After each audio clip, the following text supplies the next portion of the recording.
Hope everyone had a good lunch. Today is Wednesday, February 19th.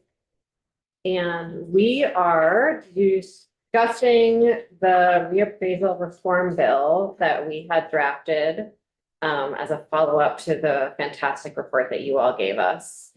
Sort of going one step further than that report. And so really curious to hear your thoughts on our thoughts, and then maybe we can find some shared thoughts near the end there.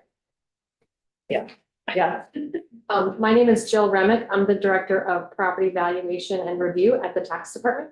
And I'm Rebecca Samrock, the Deputy Commissioner of the Tax Department. So just thank you all so much for having us and for continuing to take up this topic. The reappraisal system in Vermont is a sort of partnership between the state municipalities, and we've definitely seen over the years that we needed to really take some time and dig into it and make some recommendations and changes. So we were very happy about the Act 68 of 2023 that came out.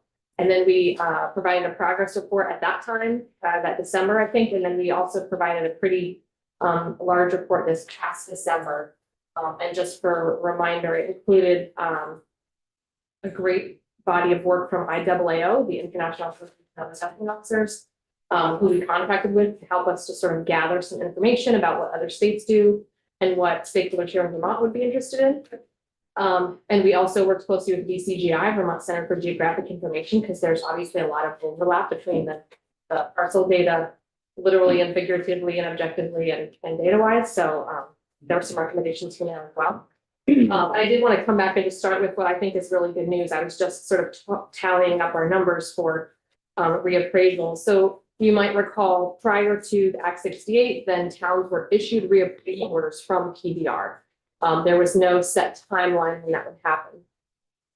And as you're aware, more than probably most in Vermont, the CLA, the Common Level of Appraisal, and the Coefficient of Dispersion, the COD, have been showing that our gram lists have not been keeping up with fair market value. And then over the last decade, and certainly the last 4 or 5 years, that's really been exacerbated. And so there were and still are several towns whose gram lists have not been reappraised fully for 15, 18 years. So we're really happy to have the 6-year cycle in place as of January 1, 2025. So as of today, we have 129 towns that are under a reappraisal contract, which is, I think, really good news, because we definitely don't want to stop the contracting from happening. What's going on right now? We want to Absolutely not. And between that and towns that have reappraised recently, there's about 39 towns that currently are what I call out of compliance, meaning they're both well past the 6-year mark and they don't have a plan in place with us.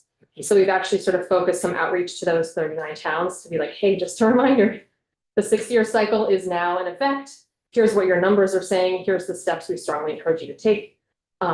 So I feel like that was good to hear that like towns are working on this, and we have them scheduling out to 2030 at this point. And I just want to like name that, like the phrase out of compliance. And I appreciate how hard you all are working to get folks into compliance while acknowledging how hard that is for some communities. And that, you have mechanisms in statute if you wanted to use them to penalize towns for that, and you have not done that. Correct. And so I think you all are walking a very careful middle ground, and it's appreciated. Yes. Yeah, and just maybe for folks who are listening, the stick that we have is basically withholding state funds from municipalities, which a lot of these places are struggling to find folks to conduct this work at all. And what we've also seen, and is reflected in the report and the plan going forward, is there is a shortage of firms that can do this work, and it's also not really cost effective for some of these firms to do work at a very small town level, of which we have a lot of those in Vermont. So all this to say that we're moving in the right direction, and that feels really good. And so Rebecca and I were just going to sort of walk through the different components of this draft language. It's draft 250152, so it's not a bill number yet. That has some things we're really excited about that are lined up with our recommendations, and then some things we wanted to make sure we had clarification on. All moving to what was pretty much universally agreed, that we need to be on a regular cycle. We need to do this at a larger scale, and we need to share resources how we can. So yeah, Jill, if a town wanted to get out of compliance, they wanted to get into compliance, And they then wanted to contact an appraisal firm to do it the soonest. I didn't hear you say this exactly, but the soonest they could actually get somebody come and do it is in 2030. Right, I suppose there are firms that they could say, oh, if I'm already gonna be in Sheffield, I can say yes sooner to Lindenville or something like that, like the firm could agree to, but we are currently scheduling them out, not we. Towns and the contractors are scheduling out to 2030, so yeah, I think that's, so for 2025, we have 35 towns reappraising, which is great. 2026, we also have 35 towns reappraising. So they're pretty booked for the next couple of years for sure, but then I think one of the reasons we're kind of excited about publishing like the age of the grand list and encouraging that is so that it can allow like a municipality, the contractor to say, maybe I can help this town sooner because they're next door to where we're already gonna be, right? Sort of the driving far afield to do 200 parcels is really costly for firms. But yeah, they're pretty maxed out for the next couple of years. Yeah. Yeah.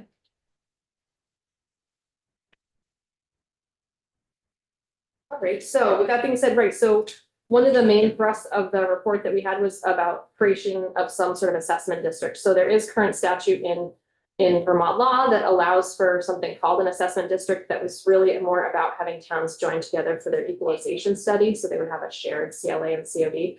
I don't know of any towns that have taken advantage of that, but what we came to the conclusion of in our report and what was agreed to by IWAO and the firms is that having larger bodies of data and real estate markets and doing this more efficiently, grouping towns is definitely the direction we want to go in. So definitely very happy to see that.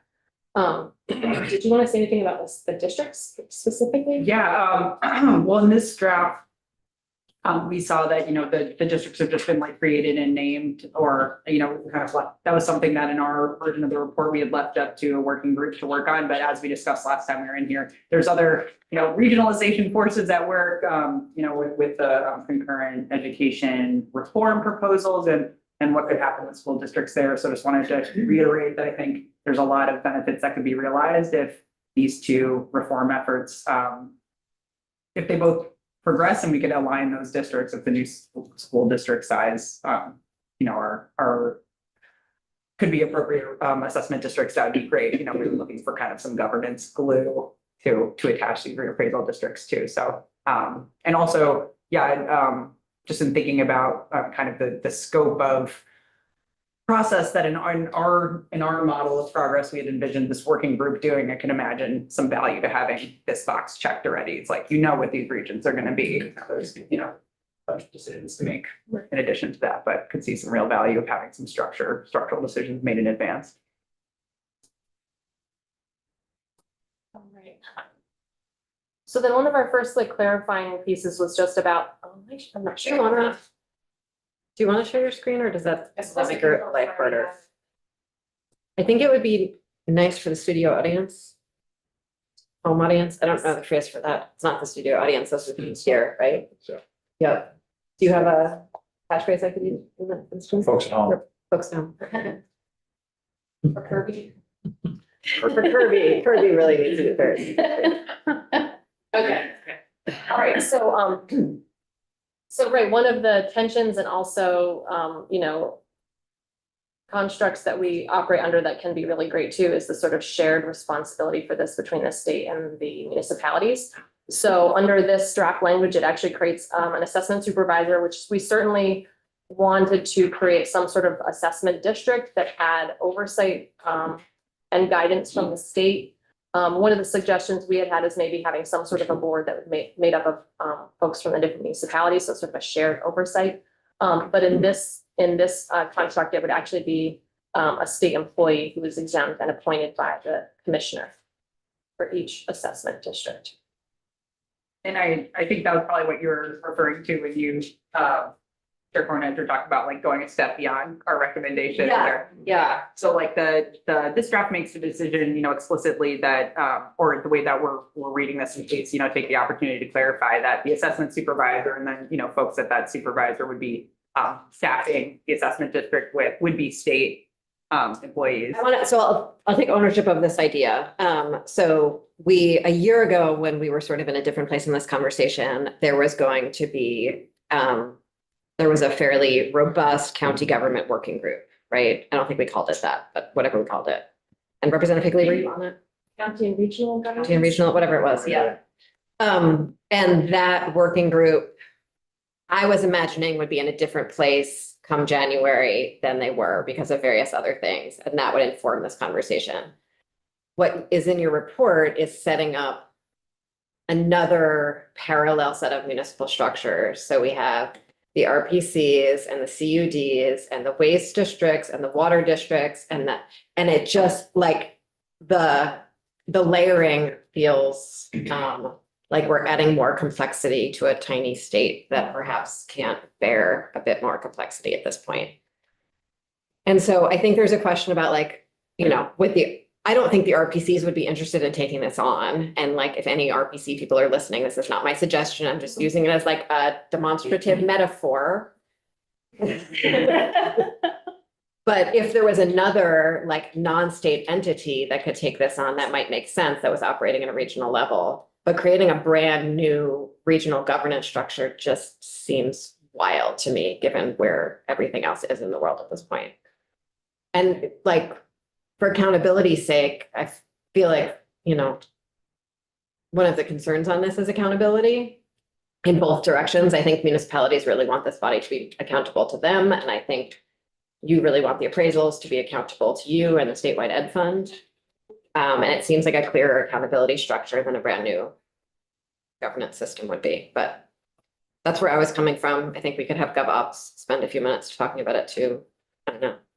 Yeah, and I certainly understand those considerations, and I'll just speak a little bit more to where we were coming from in our recommendation. Like, you know, that all makes a lot of sense, and I'm certainly not saying that there's not complexity in creating a new governance level. And, you know, it's, you know, we've talked a lot internally that like a huge lift of this report is, you know, simply just trying to recreate what other states have in functional county government, you know, which it seems to be like, yeah, a bit of a theme that there could be some benefits to regionalization in a lot of processes in Vermont. You know, in line with the modernizing world, lots of opportunities there. So, you know, when we were progressing through our stakeholder engagement, you know, it became clear to us, and this is something that we kind of was clear to us to be in advance of this, but then also was kind of like reaffirm that there's like, I don't know, like somewhat of like a third rail, for a lack of a better term, in many folks' mind about the state having full, you know, ownership and establishing a municipal grand list, which is really, you know, like the municipalities, that's their tax base, that's like totally their bread and butter, where, you know, everything that they do centers around. And so, you know, partially because of that, our strategy was more to, you know, create this working group that would be heavily composed of municipal stakeholders to help build something from the ground up. So it's like, you know, more than just like buy-in as like a window dressing, but like buy-in as I don't know, like even more substantive. Like we kind of imagine the assessment districts as being kind of like the sponge that will like soak up all the good assessment and lister staffing that's at the municipal level, and like, you know, would feel a lot different, I believe, if we're saying the state's going to be running this. You know, if municipal staff, like, you're welcome to apply to these state jobs, but, you know, like this is now, you know, it just has much more of like a takeover vibe, and I think would have like real impacts on the success of designing what that structure looks like, which is a second point here. Like I am completely confident that there are no state employees that know the business of like assessment and listers work than PDR. I think, you know, we're definitely the experts on the scene, but we stop short of actually doing that work. So having the participation from municipalities, from appraisal professionals, from the folks that are actually doing this work and have done this work on the ground for decades feels like pretty crucial for us. You know, have like really proactive participatory buy-in in the design of what these systems would look like at a regional level, including what's like the appropriate role for the state in standardization, in guidance and oversight. I think what I'd love for us to think about is like, given the speed that we are reckoning with on education reform and consolidation with regards to education systems and wanting these changes to move in parallel, are there real meaningful opportunities for you to build in that meaningful stakeholder sort of emergent work in the context of like a statutory timeline with a decision that's certain? I think that's like an interesting balance, that it's not like the fairly alienating process of rulemaking, but in fact, like a real collaborative process with bringing in folks on the ground. I think there's also questions about like, how much time does anyone who's working a full-time job have to ever participate in any of these things? But I think like maybe finding some place in the middle between those two things, that we know we're doing something to line up with all the education reform, and folks are really fully engaged in the process of designing some of the details of it. Because agreed, like, you're gonna want folks from the field actually doing the work.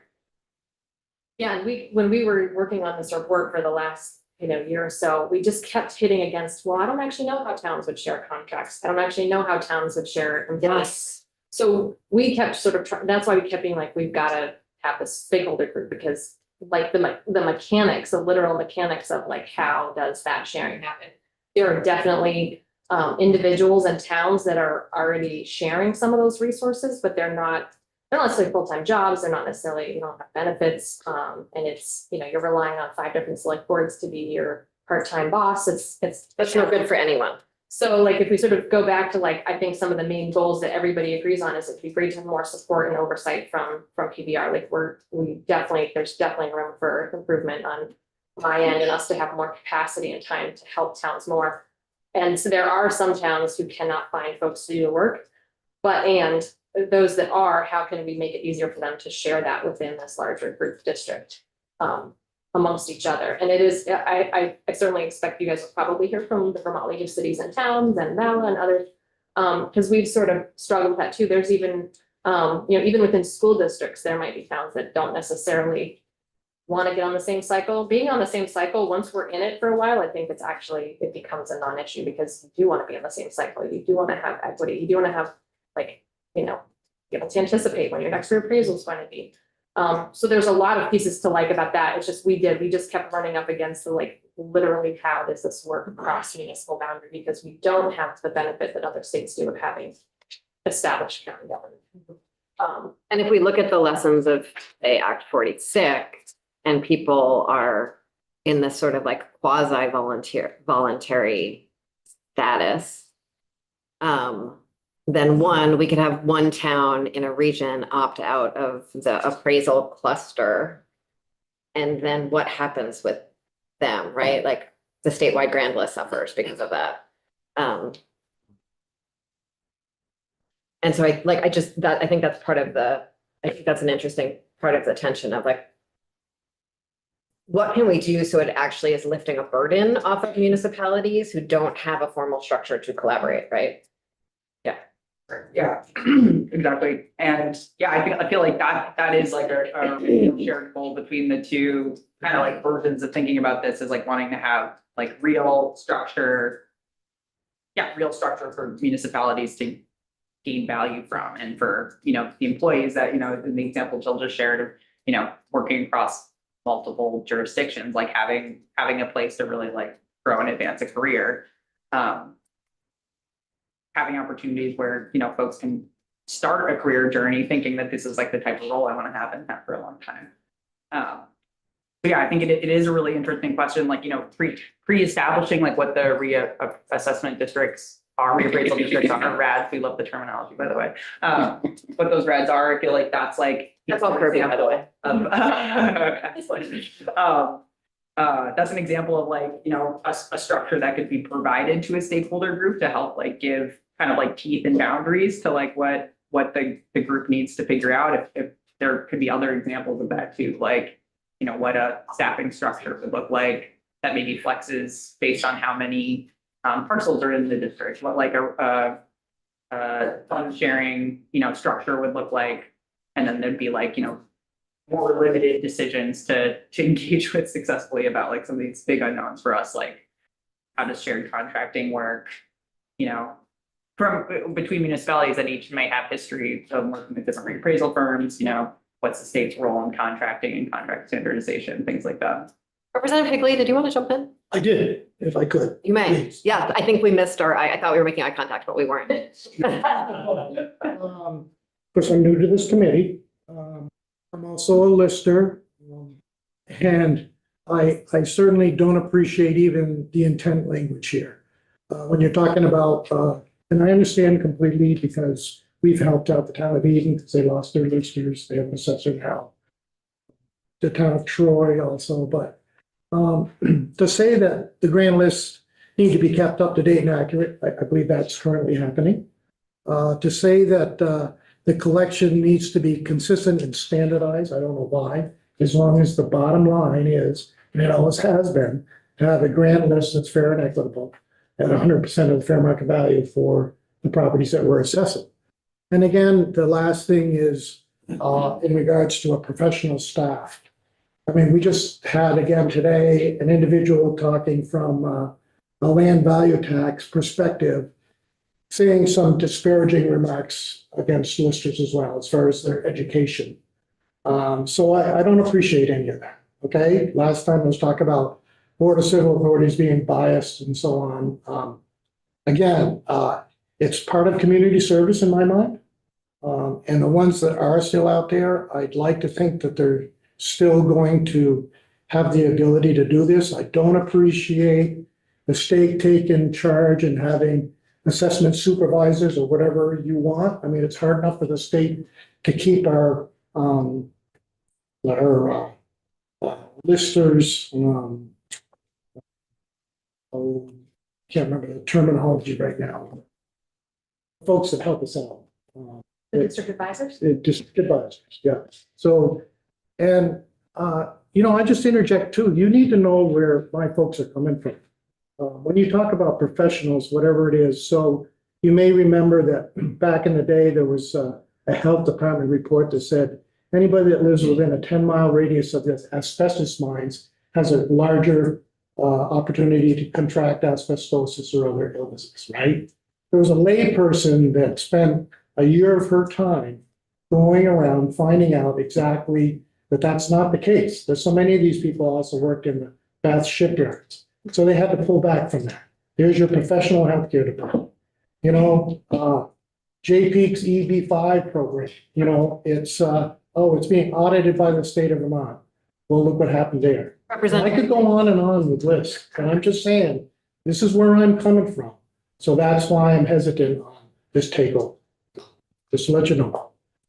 And I think that, kind of, because the end of my earlier point was that because we didn't, contemplate, kind of crossing that rail into state staffing of these reappraisal districts, we haven't had the benefit of hearing from our stakeholders about, kind of all the unknown unknowns there. So what I will say is that I'm, interested for that piece of, our this committee's legislative process to play out and kind of like hear what those things are that we get into. And I think, this perspective is one I would expect to hear from some current listers. Appreciate that.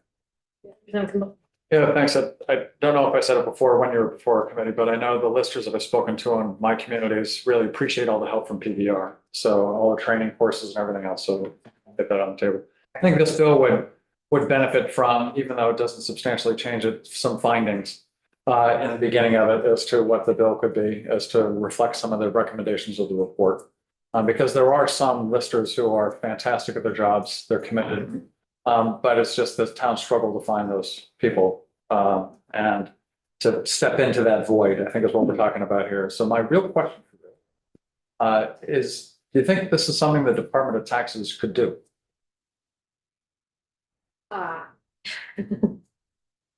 Not without a whole lot more money and bodies that I don't know where they would come from, as it is right now. No. Like I said, my vision for what it's worth is PBR directors. And we have a whole team of staff who are the district advisors. I wish we had more, and they wish we had more because they are doing work of a lot more people than one apiece. They work in regions of the state. They each have a sign. I think they're up to like 40 something towns apiece. They're actually here right now. But they're usually out, literally out in every town office, working with listers. They host trainings every year. They really do work one-on-one with each of the towns, and they take that really seriously, and it is part of our statutory duty to train listers and assessors in doing this work. It is very, I mean, just since you asked bluntly, I don't think we're particularly like competitive pay-wise for that kind of work, right? You could be an assessor and you could sort of pick and choose what you wanted to do. You could go into like the real estate market appraisal work if you wanted to. So I don't know that we could compete with, nor do we want to compete with the reappraisal firms, for example, which are kind of the only people I think of who could do that work. So the idea was sort of like, how can we sort of beef up on a statewide level? What can we do at the statewide level to support towns to take some of this off the plate, to try to help with the reappraisal cycle? And then that sort of day-to-day work could be done by municipalities. And like you said, I like your analogy of a sponge sort of sucked up. And if you have like a sort of a shared grouping like that, if you do have a town that finds themselves in trouble, you've got other towns you could ask for help, or you could share an assessor, right? Like anything that can kind of help support that, rather than sort of leaving everybody to sort of figure this out on their own. So I think the state could, if we had more, obviously resources and bodies, could help more than we are able to, but I don't think we could have like an assessment supervisor plus staff underneath them anytime soon.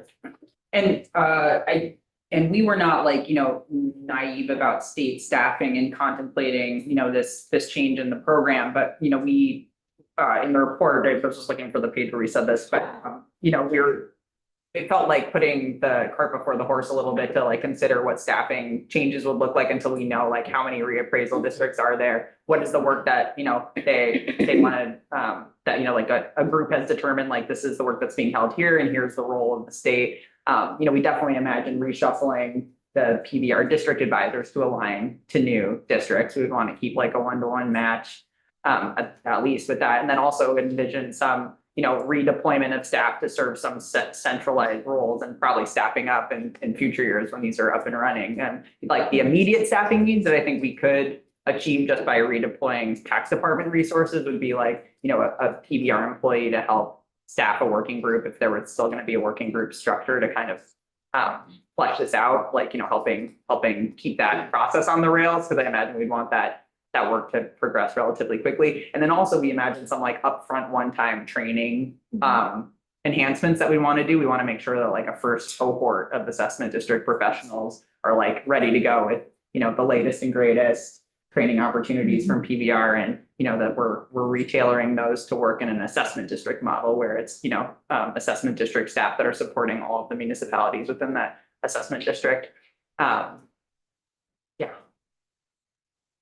Representative Kimball, you had a great idea for a finding section. And I would offer to you, there's finding section in the previous bill that led to this report. That might be a great starting point for you. And maybe you could go a little further. Thank you so much. Thank you so much for volunteering yourself for that.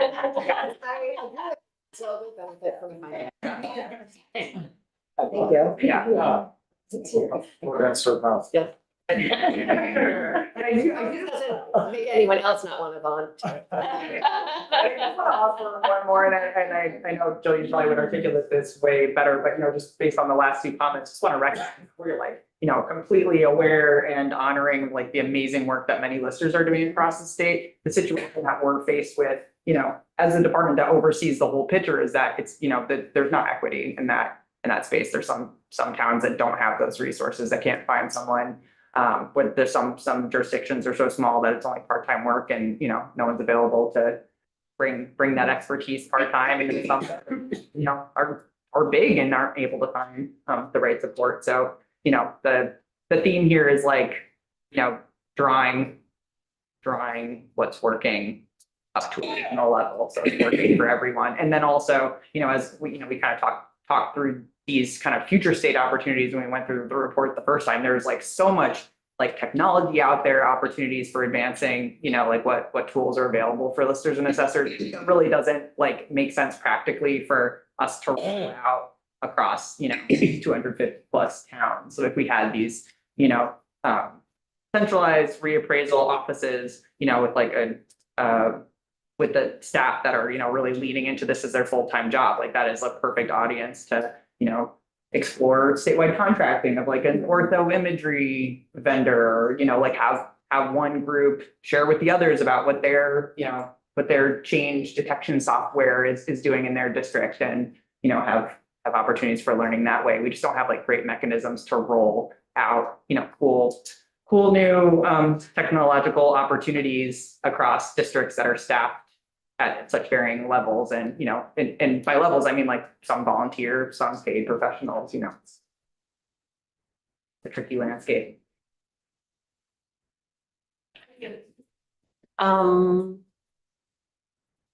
What else? We are on page 3 together.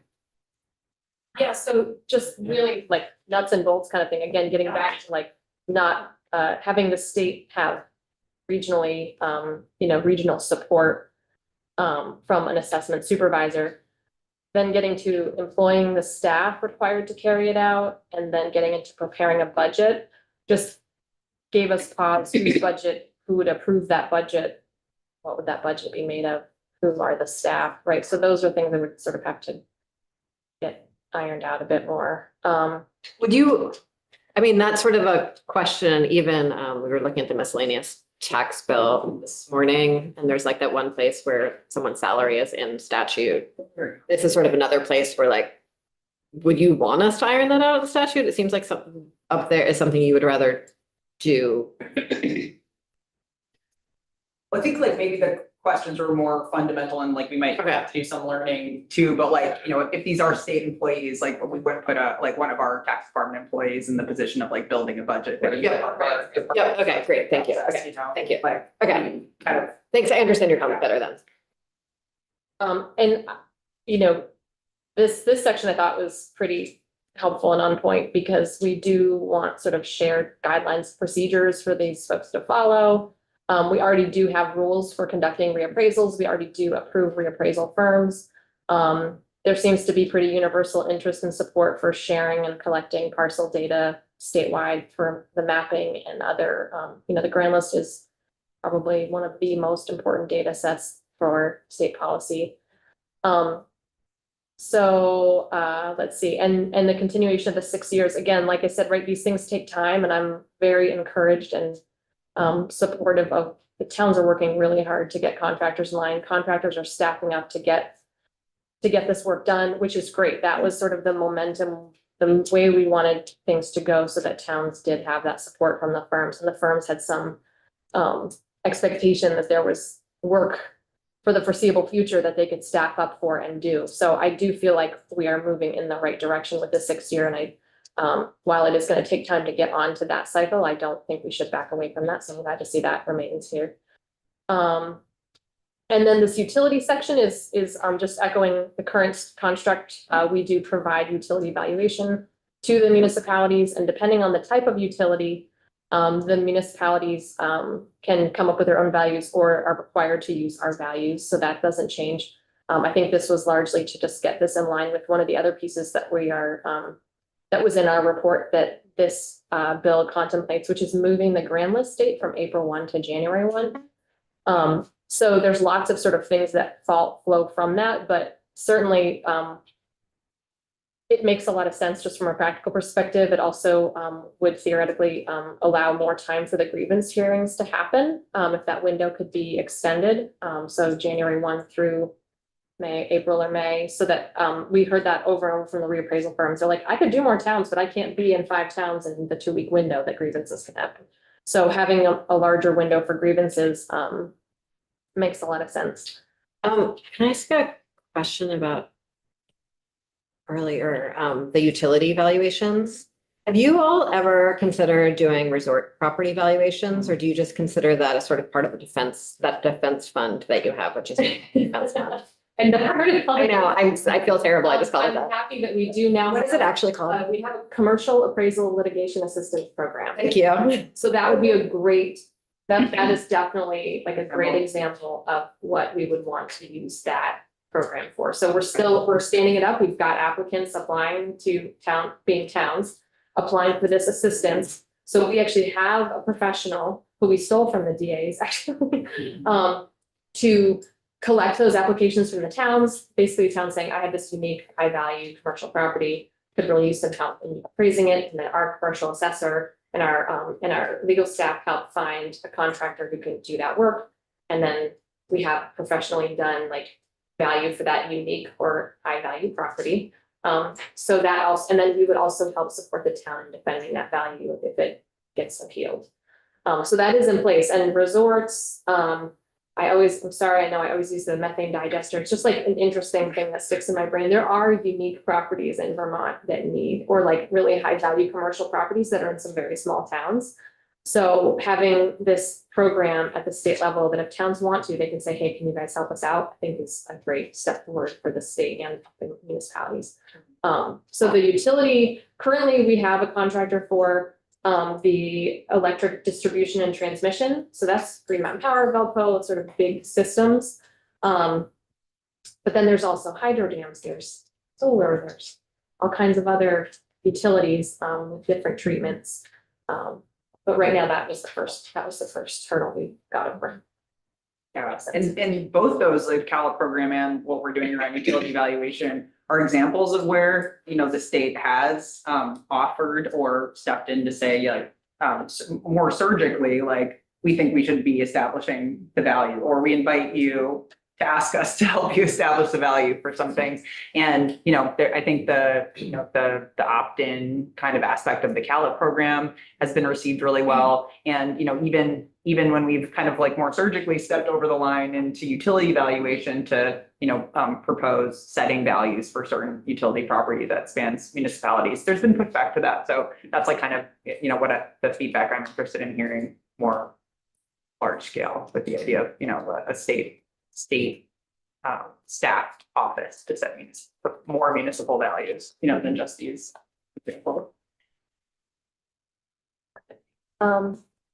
This section about appropriations is sort of new territory for us. I don't know if we had a lot of time to digest this, but my understanding is sort of modeled after like how some sort of regional district would operate with applying for funds. And I think in drafting this, Kirby sort of went back and forth between sort of the assessment districts that are standalone that you all were talking about in the report and doing it sort of in a more state structure. And so some of the language is from one and some of the language is for the other. Okay. And so this is much more sort of towards if it was a standalone district. But also an interesting question, like we know right now, there's federal dollars that can only go to say like a regional entity that can't go to the state, right?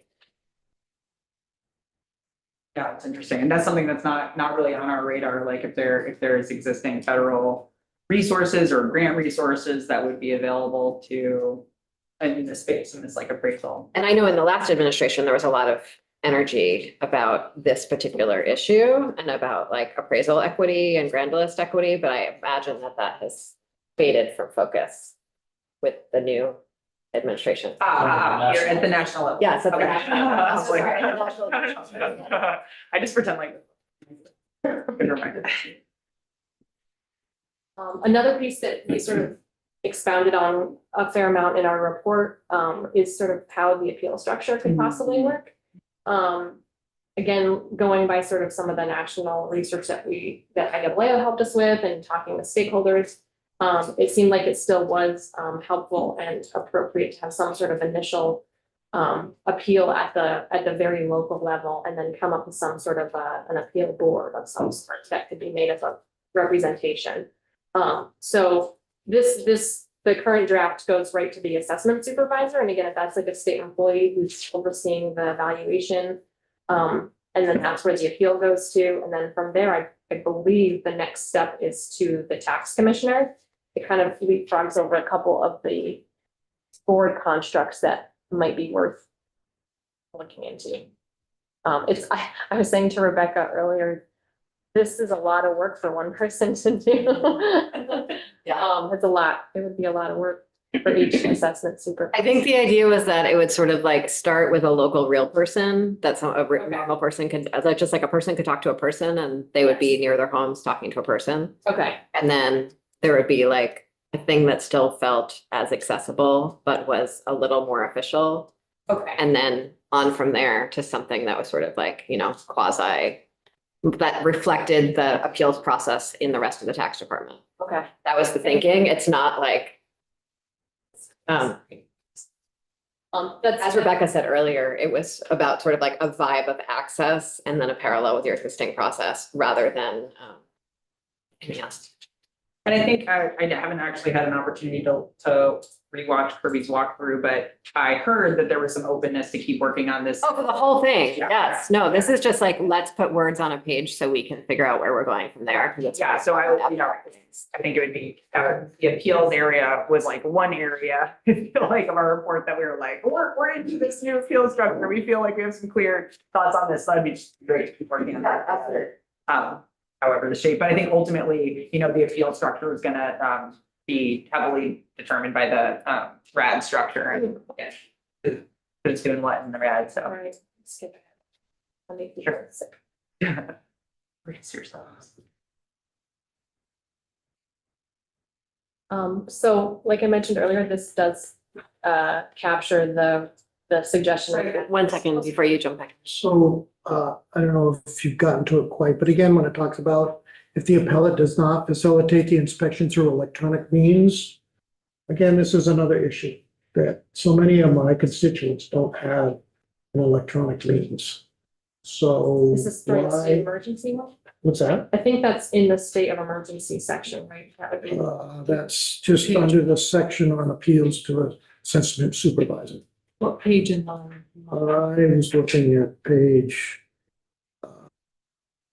6. Line 9. Right, so that's the entry to that section is if it's during a state of emergency. So I think that was language we added during COVID, and it's just being repeated here. Okay. But yeah, Oh. completely. I remember Kirby saying, I think this is COVID language, but I'm not sure. Okay. Yeah. Yeah, that was a fascinating exercise in how to do inspections, many other things, but that's what that means. So I do know that like some of the reappraisal firms and like listers and assessors would do like video calls with folks to try to get something there safely. And we helped towns with like mailers. Another tactic for capturing information to set a fair market value, just how many bedrooms, quality of things, that there's some things you can capture on a form. So that's all current law. Yes. Yeah, this was added. If it wasn't already there, it definitely was heavily relied on for COVID. Yeah. Sorry, didn't mean to interrupt with that.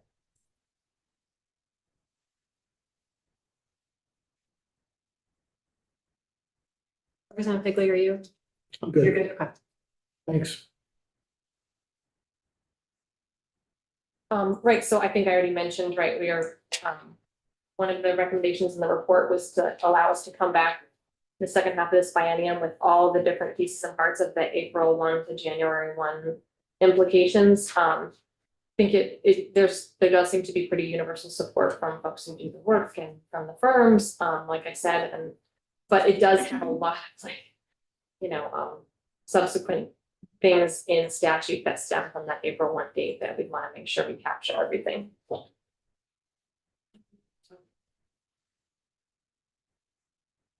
And then I think, let's see, page, It's the homestead declaration, that kind of stuff. Yeah, Okay, exactly. Yeah, and everything else, okay. so another section.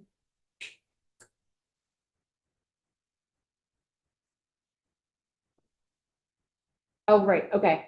So, we are hoping that we could keep the May 20th date and the following page, the June 2nd. So for the moving to the January 1, it wasn't to just shift that exact same time frame back. It was actually Just to make all that space. widen Okay. space. That makes sense. So move one bookend, but keep the other, because that was something that towns and firms really thought would be helpful to have a bit more time to. That makes a lot of sense. Unless there's some massive change to the time of year when those tax bills go up, but that's generally July or after. So that was one sort of And technical. we had like the beginning of a conversation about like having designated times and places and how different that would be in different places and how it might not make sense to do that in statute, but also accessibility is really important to affirm in statute. And just so you know, like lots of questions on that part. I think it is very important to have specific dates to ensure that taxpayers get But they, they know where to look, they know what the time is, the listers know what the time is. There are places in statute where extensions can be requested and granted for grantless submissions, for example. But I think we were more talking about like a specific number of days or times that appeals officer needed to be available in Burlington for however many people live in Burlington might be different than the number of people than how many hours and days someone should be sitting in the Pownell office. With all love to Pownell, there aren't that many people there. The dates, you like the March 20th to stay there instead of May 1st? no, sorry, we want the May and June days to stay. Yeah. Yeah. March to go. Right. And then the transition is always the most challenging part, right? How do you articulate the transition? And like I said, I think we should all be really encouraged, and hats off to the towns and the firms that have lined up reappraisals, because a lot of this is just about assessment overall, which I don't think will ever, there's so many components to the grand list and zoning and some towns have permitting. I don't think that could ever not be done at the local level. But the reappraisal system, we're in the process of transitioning. So we have some towns that are under an existing order and have a plan, some that are not. Like I was saying, and maybe it sounds mean to say in compliance, but I try to figure out how to say no. Like we really wanted to draw attention to the 6-year cycle and needing a plan. And so the plan can be, we have a contract that starts for an assessment in the grand list year 2030, that's a plan. And if it's approved by us, like we review the contracts, we review the plan, we approve the plan, we save it.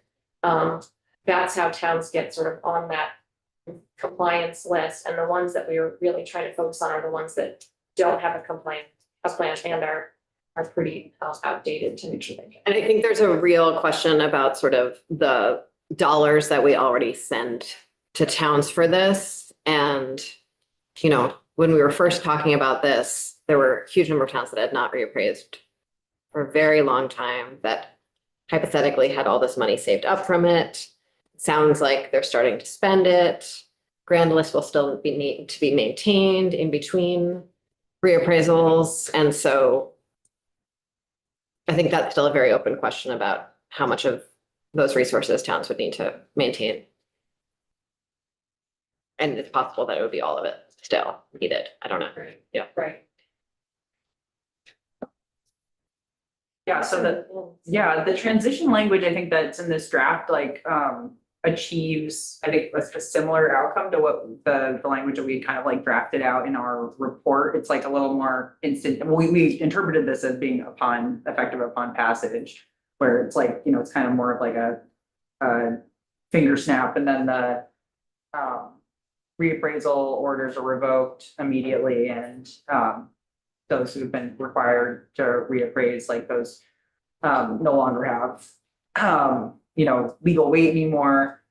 What our language had spelled out was that, like, you know, the reappraisal orders would be canceled for municipalities that had no contract in place. So that's like just a piece, and I'm actually like legally not certain if you know, the language as drafted here would preserve a town's contract in that case or not. Like, I have to learn more about legal outcomes. But I think, you know, as Jill said, it's important for us that, you know, as we go through this process of moving reappraisals from the municipal level to the assessment district level, that we're still encouraging the work to. And we could even just have those, like, you know, those subsections of section 7 be active in like 2030 or something. Right. Yeah. It just seemed like a more reasonable time frame based on all the activity that's going to be happening between now and then. Are there any other questions or clarifications? You did not have a lot of time to go through this, and would love to keep on working on this together. So maybe we can figure out sort of what a next iteration would look like, and we could get a list from you of witnesses that we would want to hear from. Sure. I want to make sure that as we're hearing from witnesses, folks are not thinking that this is like a bill that's ready to go. And that it was very much a draft to put ideas on paper so we could figure out a path forward. Those are two very different things, and I think they're hard to interpret from outside the building, and for the public. And so want to make sure that as we're sort of inviting folks in to testify on this, it's really about like the big ideas, and we are going to all work out the details together. But as we're moving forward with education transformation and a real change in how school districts are organized, it's going to be really important that our appraisal system is really like lining up with that, because that's the backbone of the schools. Mhm. Yeah, and I'll just reiterate that I think there's a lot of opportunities to support the taxpayers and school districts, actually, if you know, we can swing aligning the reappraisal districts with the new school districts. You know, having a whole school district tax base reappraised at the same time, even though there'd still be CLAs between towns, you know, those fluctuations would be happening at the same time would be really like helpful for transparency and communication from school boards to taxpayers about what's happening, even in the context of a reappraisal. Yeah, I can just think there's dividends we haven't even thought through yet, having those aligned. So really cool opportunity here. Joe, I guess you need to explain to me a little bit more why it's so important to have a district reappraisal. If reappraisals are based on fair market value, why does it matter whether it's in a particular district or not, and it's not town by town? There shouldn't be any difference in my mind. I don't think on that, I think you're correct. There's not a difference on that metric, but just, you know, compared to the inequitable results of the system today, where some municipalities are successful in getting reappraisals when they want, and others are really, you know, left by the wayside. And not just in reappraisal, but in some of the, you know, grand list work that goes on in between them. Just, you know, opportunities to regionalize and take advantage of those economies of scale for both contracting reappraisals and also for, you know, myriad other opportunities that all municipalities could benefit from if they had a regionalized office of focused staff working on these things. And I also think too, I'm not sure how to solve it exactly, but the over and over again, when we do analysis at PBR, the smaller towns are far more susceptible to specific sales or a few sales really altering their CLA, for example. And we just finally we're working through some challenges with our software, but we did an evaluation of the 2024 reappraisals, because the idea is like we evaluate the number of property values that changed, and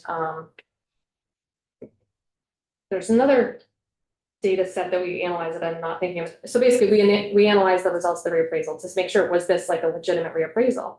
And they are legitimate, but there's the numbers of sales that impacted are statistically insignificant. So it's not actually telling us that the town didn't have enough sales to even make it worthwhile, or that it was so small, or that, you know, if only like 4 sales happened, is that really fair to then have the town either fail their reappraisal evaluation or to have their CLA be really volatile? So like the IAAO reports, like you really want, you know, sort of like a critical mass of sales to inform the outcomes. And I just feel like sometimes the smaller towns, because they literally have a small number of parcels, experience that sort of volatility impacts more than a town that has a lot more parcels. We had that really not entirely accessible presentation from that the gentleman who works with you sometimes and also I think works with IAAO. It was about different statistical modes to analyze property valuations. Mhm. And I think that in some ways answered the question, but in a remarkable number of graphs that I don't write. And I think in this room, we often deal in words. But I think what a lot of his testimony came down to was the fact that we need larger numbers of properties to be appraised simultaneously in order to be able to compare them. So I don't think that's the case. Yeah. And I think individual towns have so much individuality when it comes to, let's say, Lowell, for example. We have the wind towers and we have the asbestos mines, okay? And I mean, I've heard of the towns when we were going through the reapportionment that didn't want to have anything to do with Lowell because of that. So again, that could definitely, so if you lump in Lowell's assessment with up as far as North Troy, that's, you may have the volume of sales now, because I agree with you, especially on the coefficient of dispersion. There's not enough sales in our town to warrant that coefficient of dispersion the way it comes out. But again, I don't think your thinking around combining all that is legit either, as far as the individuality of each town, what they might have. Some towns might have a, lake or a little bit of a waterfront property, South Pond there, Eden Lake, that sort of stuff. But anyway, just my thoughts on that. Any other questions?